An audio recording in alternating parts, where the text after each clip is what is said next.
بسم الله الرحمن الرحيم.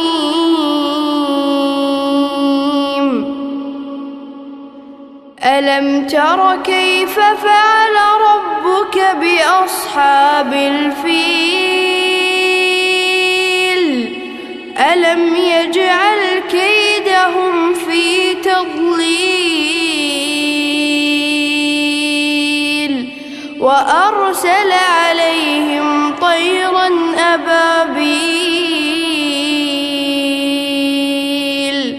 ترميهم بحجارة من